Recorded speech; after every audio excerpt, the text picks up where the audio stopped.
we're using natural lighting today because the sun came out in Sweden after a week, so I'm just gonna get my vitamin D in while I talk to you guys. But I wanted to talk about the books. Wait, I need to put lip gloss on. Okay. Hello and welcome back.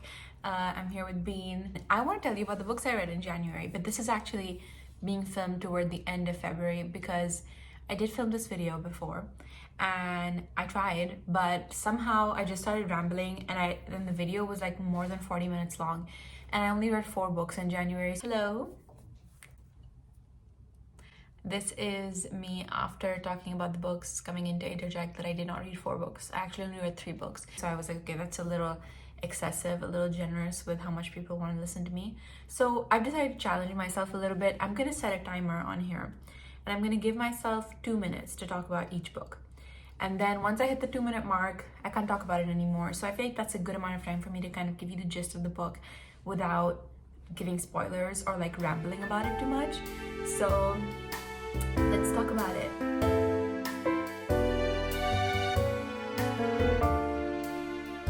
The first book I read this year was called None of This Is True by Jewell. And it was my first thriller. And it read kind of like one of those true crime TikToks, but as a book. And it was obviously very gripping, very interesting. The premise was basically this woman who she shared a birthday with another woman and they both kind of met each other. They had lived in like very close to each other their whole lives, and then they kind of became friends and they started talking to each other about each other's lives. And then like it starts off very like normal, but you already know that one of the women is a little bit weird, like her life story is a little bit and then things escalate, and then obviously it ends with someone dying. I'm not gonna say who, but what I liked about this book was that it was just a really good way to get me out of a reading slump, because it was the first book I read this year and I read it on a ski trip. So I was reading it like I was like this the entire night, like I could not stop reading it. And then on the train home back to Stockholm, I was still like finishing it off. And I honestly did like that someone did die, because that made the stakes feel very real. It wasn't like, oh, there's a happy ending. Like I was never sure what was going to happen. So I liked that. And they tried to leave the ending a little bit ambiguous. It was a little bit like, the ending was a little bit like, is this true? Is it not true? What really happened? Everyone has a different perspective, but you kind of know what actually happened. But I also appreciated that part because it kind of shows you a different perspective on how things went down depending on who you ask. And okay, I have 20 seconds left. I don't know, the aesthetic is like, it's set in London. It's a contemporary book. It's like uses social media and podcasts and everything as a medium to tell the story. And I just think it's a good book. Like it's a good, quick read. And yeah, I really enjoyed reading it. So that was None of This Is True by Jewell. What even was the second book I read? I don't remember. Hold on, I need to check my Goodreads.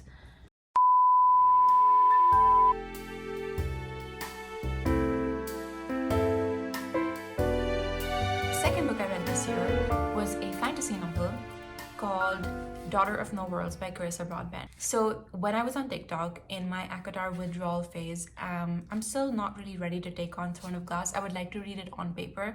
So I'm waiting until I can afford the physical books to read that. But I was like, I wanted books that were more like ACOTAR, and I was getting really into fantasy. So I saw someone say that if you're having ACOTAR withdrawal, this book has like the same energy. And I was like, okay, that sounds really good. So I started reading it, then I put it down, and then it was just sitting on my Kindle for like months. And then finally I was like, okay, let me give it a real shot.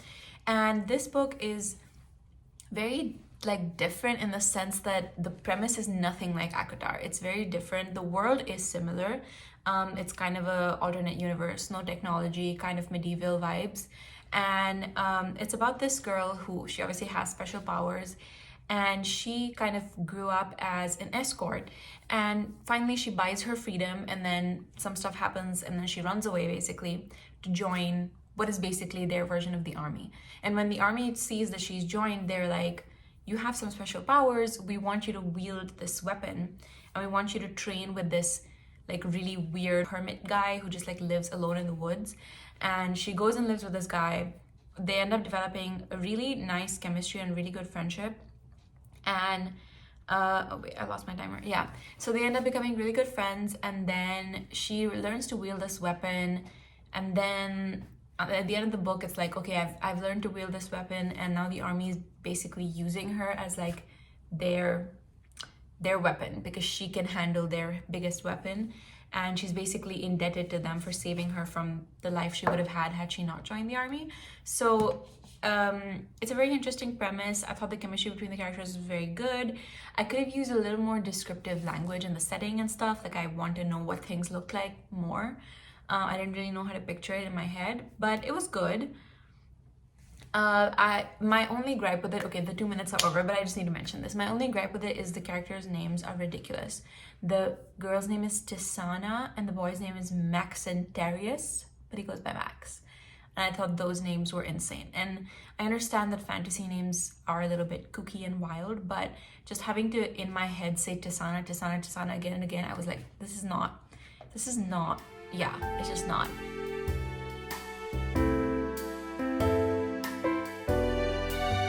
The last book I read in January was Babel by R.F. Kuang.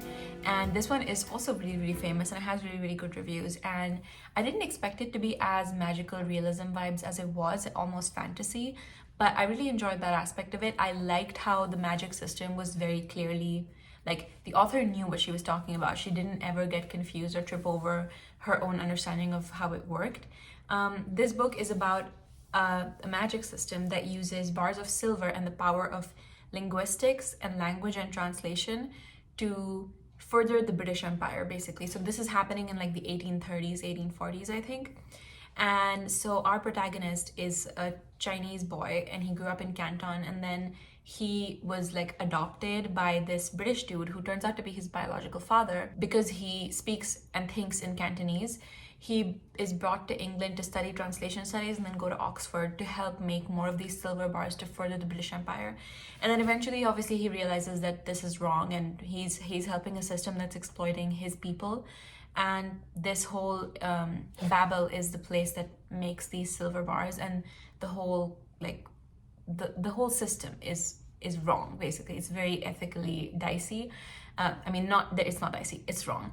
So obviously I enjoyed a book about that. Being Indian, that struck a chord, of course, with like, you know, my country having been part of the empire and everything. But it's a long one.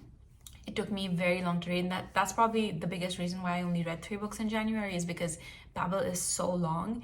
And that's fine, that's not a bad thing. I was super gripped. I thought the ending was really satisfying and just the perfect culmination of the main character's arc. I enjoyed the storyline. I know people find it boring, but I personally didn't find it boring. If you're into linguistics or history or historical fiction or even a little bit of magical realism, I think you will enjoy it and give it a chance, you know. It might be your new favorite book.